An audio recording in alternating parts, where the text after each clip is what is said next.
Hello and welcome to Lansing Pulse. I'm Ken Miller, joined as always by City Administrator Tim Vandall. Tim, let's start with an update on the state of new housing developments here in Lansing. What can you tell us there? You know, there's been a couple of prospects that are going through the process right now. The one that a lot of people are talking about is along McIntyre Road. Mm-hmm. And I do want to stress, I mean, they're going through the process right now. Nothing is finalized or anything like that. One of the tools that the state has added to the toolbox of municipalities all over is the RHID program. Mm-hmm. And, you know, unpacking that a little bit, one of the challenges I think statewide is a lot of the metro areas are growing, but the areas outside of the metro mm-hmm. areas are not growing nearly as fast. I know one of the things that developers would tell us is, other than the dirt, the cost of building a home in Johnson County is the same as building a home in Lansing, Kansas. Mm-hmm. The big difference is you can sell that home in Johnson County for $500,000, $550,000, mm-hmm. whereas in Lansing you're selling that same home for $425,000 or something like that. So much more of a profit in those areas that are closer to the metro. So I think the state legislature and the Department of Commerce looked at a way to kind of give municipalities another tool in their toolbox. So it's kind of similar to a TIF district, tax increment financing district, similar to it in that it captures those new property taxes that are generated, mm-hmm. and that can be utilized for infrastructure in that area. So if the developer is able to use that money for infrastructure, all of a sudden a house that's $350,000, because the infrastructure is already there, it might be $310,000 or $300,000. So that's the thought process. That's the genesis behind the RHID program. Part of that program, too, it should be noted, you know, cities are looking at doing that all over, but it also gives school districts and counties the mm-hmm. ability to pass something that says, hey, this is not in our best interest. And that probably taps the brakes on a project a little bit. One thing that I would say too, so right now it's in the process of, there's a public hearing on April 17th. The city council would hear it at that point. And again, the county mm-hmm. and school district have the ability to evaluate it as well. Normally, what we had heard is, you know, normally it's accepted by school districts just because they do get quite a bit more money per student than they do from property taxes. You know, I want to say my own property tax bill, my house is around $300,000, paid about $1,800 to USD 469, whereas I think the cost per student per year is about $5,600. So schools do get quite a bit more money per student than they do from a $300,000 valued home. But again, that's the school district will look at it and evaluate it and make their decision, and the county will as well. Some other residential projects that I think are coming up too. You know, I think we're anticipating more triplexes and multifamily things coming down the line. And I think you know, there's been another single family developer who's been looking at property in Lansing as well. So it's been nice that there's been more interest in housing mm-hmm. in Lansing in recent months. Again, it's challenging when we're competing. We're so close to those cities that are booming. Mm-hmm. And you know, the RHID program, that's another tool in the city's toolbox that we can use to build infrastructure to make housing more attainable for people. All right, so let's move over to West Mary now. And of course, you've got the Covington Woods Phase 2 apartments over there, but more people are probably interested in the fact that you've also got a municipal aquatic center, and as the weather gets warmer here, we're that much closer to a new pool in Lansing. Yeah, you know, it's incredibly exciting. I think the next 2.5 months, things are going to be moving very quickly. Mm-hmm. I think we're expecting to see things like the slides be installed in the next couple of weeks. So I think residents who drive down West Mary Street, they're going to start seeing some changes at that pool site very soon. You know, just to backtrack on that a little bit too, that's funded entirely from sales taxes. Mm-hmm. That was passed by our voters by a tight margin, by only 20 votes or so. Yep. But it was passed by our voters, so there's no property taxes that are going into the construction of that or anything. The cost total was around $7 million. So that's a pretty substantial project for a community like Lansing. Along the lines of the pool as well, I want to say we've hired our pool manager. We've hired 5 assistant managers. We've hired, I want to say, around 10 or 12 lifeguards, and I think there's a few more that are waiting to get back to us. So we're hiring that team. We're getting the facility built. Right. The other thing that is very exciting, I want to say on March 27th, our city council work session, that entire night is dedicated to our pool. So people who want to learn more about the timeline and all of that stuff, that would be a fantastic city council meeting to attend. You can learn about the construction and all of the kind of things that go into it that you kind of don't think about as much. I know our Parks and Recreation director was telling me the other day, I think the fence that we had spec'd out for the project months ago, I think it wasn't in stock or something like that. So we had to do a different type of fence. So I know they were looking at different pools and aquatic facilities in the metro, looking at that specific type of fence. It's supposed to deter people from climbing it. It's supposed to filter leaves out of it. So all of these things that, take for instance the fence, hundreds of people are going to walk by that every summer and probably never give it a second thought. But those are the types of things we're working on right now to make sure it's a great product. So the Aquatic Center is coming up tentatively. It's still on schedule for Memorial Day weekend. We're doing our best. And like I said, I think the contractor is going to make a lot of great progress soon. Just up the road, just a little bit to the east on West Mary Street, is that 50-unit apartment complex you were talking about. I want to say their projected end date for that is October or November, in that range. You can start to see they've got the roof joists up. They're getting the Tyvek on the walls and everything like that. So things are moving out there for sure. And to talk about that project a little bit more too.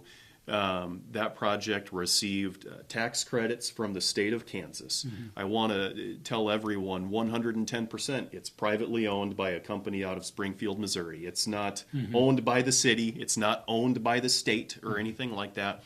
It's owned by a private company out of Springfield, Missouri.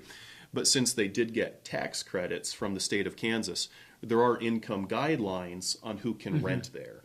And I know, I want to say when I was looking at the most recent income guidelines, so like someone making $45,000 a year, I believe could live there. And that's kind of this, I know what our community development director always says, that missing middle. You know what I mean? There's government programs sometimes for people making $10 an hour, but there's sometimes not as much for that missing middle. So someone making in the mid-40s would be able to live there. If you are a single parent with a kid or two, you could make upper 40s or even low 50s. So I think the goal of that program from the state of Kansas is to make nice housing for people who are in that range, who might not be able to afford a new house or anything like that, but they're looking for a clean, nice place to live. The other thing that I think makes a lot of sense for that location as well, it's so close to 2 schools in Lansing, within easy walking distance of Lansing Elementary School and Lansing Intermediate School. The other thing that I think is noteworthy too, that sometimes people don't think about, you typically want multifamily closer to those state highways. You don't want a 50-unit apartment complex tucked away where all of those people are bogging down your residential streets. That apartment complex is 1 block away from K7. So that makes it easier for those people to get to work, to get to where they're going without bogging down our residential roads. So it makes sense in that location from that standpoint as well. So lots going on West Mary Street. It's been incredibly exciting to see the progress over the last 6 and 9 months. Yeah, you got to dodge the trucks when you drive on West Mary Street. All right, this might be a good time to mention that we have numerous ways in which an interested citizen can get Lansing-related news and follow our city council meetings online. You mentioned tools in a toolbox from a communication standpoint. We have numerous tools in a toolbox, and I guess for clarity here, we've heard some comments about, I don't know where I can find out about this, or where can I watch that meeting? I didn't know any about. Let's talk about some of the ways that people in Lansing can keep informed and learn about what the city is doing. One of the best things that people can do is to sign up for the Lansing e-blast. So that's a weekly email that goes out to people, and there's typically only 5 or 6 stories, major stories, talking about jobs and things like that that are going on in the community. The e-blast is something we receive a ton of great feedback about. But also, I know we have a large military population in Lansing. So if someone moves away, it's pretty easy to unsubscribe. So the e-blast is a great opportunity for people to learn more about what's going on. Another thing that I would encourage people to look at doing too are agenda packets and planning commission packets. Those are open to the public, and people can request to be put on those emails. Right. I think the challenge sometimes that people will see, probably 90% of our city council meetings are pretty darn boring. Yeah, no, that's true. So I think sometimes people will look at the agendas and, maybe hit delete a little bit quickly. And then once in a while, there is something that is, important or more important than the rest, I guess you could say. And sometimes folks miss that. But again, those agendas are open to the public, and people can ask to be put on that mailing list. And it's important to also note, you don't necessarily have to subscribe to get that email, although that's a great way to get agenda information, whether that's planning commission or city council. But on social media, at least 1 to 2 days in advance of every city meeting, we send out links and information. This is where it's going to be. This is the time. This is the day. And people can follow. Maybe it's going to be boring, but if you don't look at the agenda, you're not going to know for sure. And that's a great segue, too, into more ways we try to reach out to people. The city's Facebook page, managed by our public information officer, that's a great way for people to keep tabs on what's going on, whether that's the agenda packets or city events or soccer sign-up, whatever. Right. That's a great way for people to keep tabs on things that are going on.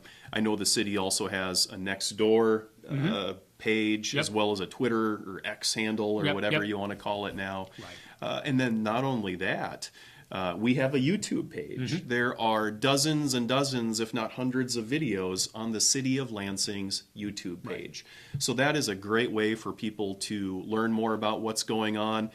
And, just videos like this is a great way to learn what's going on. I know monthly you try to do a movers and shakers video with state legislators or county commissioners or whatever. That's a great way to learn what's going on. And then the last thing that I would say too, if you have a genuine question or concern, reach out to us. Right. I always tell people when I do presentations at the elementary school or Cub Scouts, it's probably hard to get a one-on-one meeting with Senator Moran or Senator Marshall. Probably hard to get a one-on-one meeting with Governor Kelly or Representative Schmidt or Representative Davids. Right. Pretty easy to get a one-on-one meeting with Tim Vandall or the mayor or the appropriate department head. So if a person has a genuine concern about something, we're open to talking about those things. We always tell people, my kids go to school here, I go to church here, we shop for groceries here. It's one of those things where local government, we're ingrained in the community, right? So reach out to us, let us know and talk to us. But so many ways where people can learn what's going on in the community, and we'd love to help people out and let them know what's going on. Well, and again, another great segue. This was just a flowing interview today. But you talk about people interested in government, what we're doing, and wanting to know what's happening next week, next month, next year. We've had a program now, I think it's going on 15, 16 years. It's called the Citizens Academy. And we just had our last class for the 24-25 class last week. But we're going to get ready to graduate those folks in April. It'll be at a city council meeting. But you've been involved now, I think 10 times now. You've done a presentation. It's usually the first month with the mayor, September of every year. You've seen this process and met a lot. Actually, you've met a ton of folks. Yeah. The class usually averages between 7, 8, and 10, 12 people. Talk about your impressions of it. There's a lot of different people in Lansing that take this class, and I mean that in a complimentary way. It's really interesting to meet them, and I know you've had a chance to talk to a lot of them. That class is open to any resident in town, but as well as any business owner or business manager in town. So I think that's a fabulous opportunity. It really is fun, and you were talking about the different mindsets and perspectives of our residents, and that really comes through in some of the classes. I'm usually on the same night as Mayor McNeil, and so we always get a lot of really good questions. And there are times when, maybe it's a quiet class and there might only be one or two questions. And then there's times when it's a more boisterous class, definitely. And they will ask quite a few questions. And so, it's a great opportunity for people to learn more about what's going on in the community, not only, from the city administrator's standpoint or the governing body standpoint, but every department head has their own class as well. And so I know, when our police chief, Steve Wayman, will do the class, he will always get a lot of really good questions as well. I know one of the classes that we always receive a lot of positive feedback about is our wastewater class. I think people go down to our wastewater plant and are floored with how clean it is and how there's no and all the technology and everything, and there's no terrible smell that I think people sometimes envision.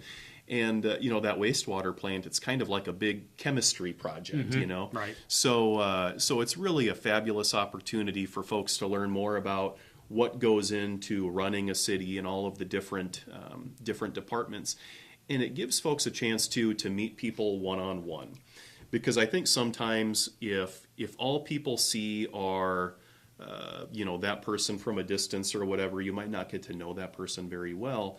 But, when I'm in the Citizens Academy class, I give them all my business card. They all have my email address. Yeah. Sometimes I'll give people my cell phone and say, hey, if something comes up, give me a shout. We want to know.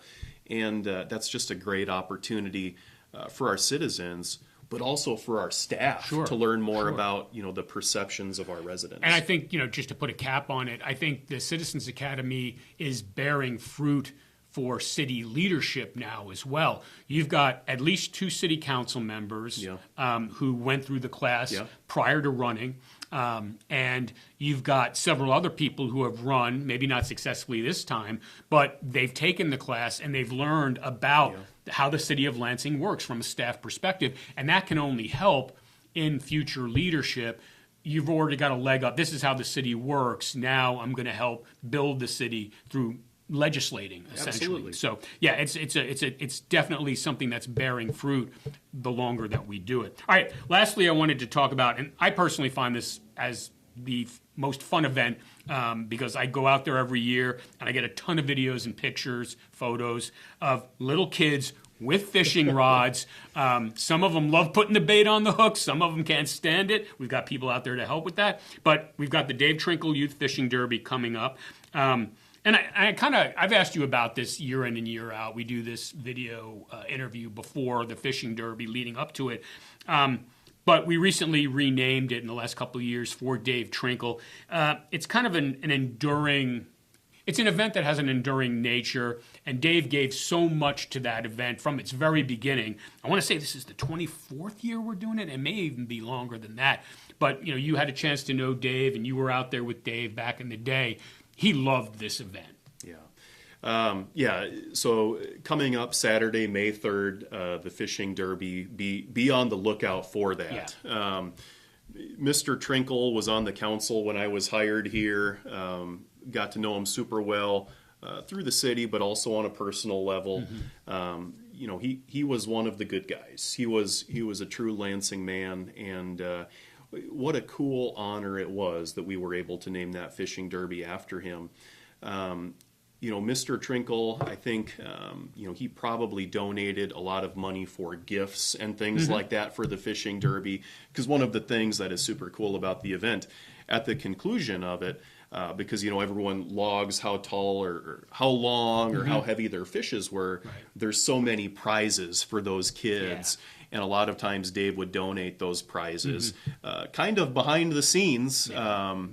People might not know that, but he would do that. And when you would see him around town in his hat, he would have the fishing hook in his hat. So, you could tell that this was something that he was passionate about.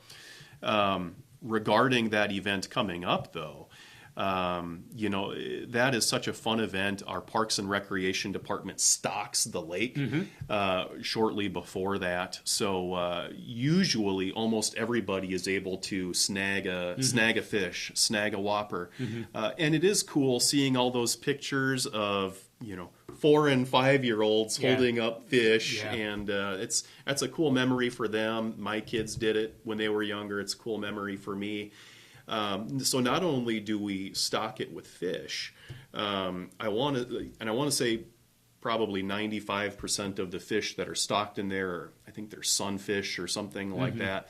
But they also stock 5, 6, 7 really big ones.